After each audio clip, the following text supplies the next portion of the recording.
မင်္ဂလာပါရှင် Reader Choice ကဏ္ဍမှာကြိုဆိုပါရစေ။ကျမကတော့ခွန်ရှိရှိခွန်ဟက်ကဲကဒေါက်တာနန်ဖူးရမှုဖြစ်ပါတယ်။ဒီနေ့မှာတော့ပရိသတ်တွေမေးထားတဲ့မေးခွန်းကိုဖြေကြားပေးသွားမှာဖြစ်ပါတယ်။နာရန်ပေါ်အောင်နှာခေါင်းကျိုးထိုးတာနဲ့နှာခေါင်းဆီလီကွန်ထည့်တာပါကွာလဲတဲ့ဘလို့ဆိုးကျိုးတွေဖြစ်လဲဆိုပြီးတော့မေးထားပါတယ်။နှာခေါင်းကျိုးထိုးတာနဲ့နှာခေါင်းဆီလီကွန်ထည့်တဲ့ဒီနှစ်ခုကတော့မတူပါဘူး။နှာခေါင်းကျိုးထိုးတယ်ဆိုတာကြတော့ nose thread လို့ခေါ်တယ်ပေါ့နော်။အထူးပြုလုပ်ထားတဲ့ခြီကျိုးလေးတွေကိုအသုံးပြုပြီးတော့မှဒီနှာခေါင်းအတွင်းထဲကိုထိုးထည့်ပြီးတော့မှနာဒန်ရိုးကိုပုံမြင့်အောင်ပြုလုပ်ပေးတဲ့ procedure တစ်ခုဖြစ်ပါတယ်။သူကတော့ဒီအနဲ့ထိုးပြီးတော့မှပြုလုပ်ရပါတယ်။သူ့ရဲ့ဆိုးကျိုးအနေနဲ့ကတော့ဒီအနဲ့ထိုးတဲ့အတွက်ကြောင့်မလို့ဒီထိုးထားတဲ့နေရာမှာရောင်ရမ်းနာကျင်နာတွေဖြစ်နိုင်တယ်ပေါ့နော်။နောက်တစ်ချက်အနေနဲ့ကတော့ဒီချီမြင်နေရာရွေ့သွားတာဒီချီတွေအပြင်ထွက်လာတာမျိုးတွေဖြစ်တတ်ပါတယ်။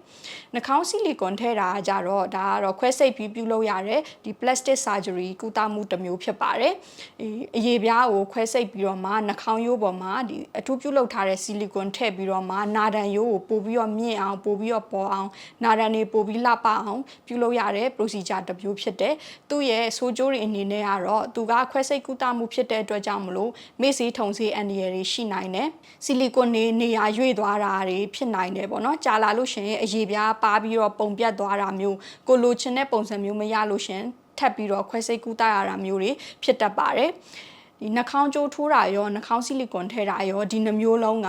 ဒါက invasive procedure တွေဖြစ်တဲ့အတွက်ကြောင့်မလို့ပြုလုပ်မယ်ဆိုလို့ရှိရင်နားလည်တက်ကြွတဲ့ဆရာဝန်သို့မဟုတ်ဆေးပညာရှင်တွေနဲ့လည်းပြုလုပ်သင့်ပါတယ်ရှင်ကျေးဇူးတင်ပါတယ်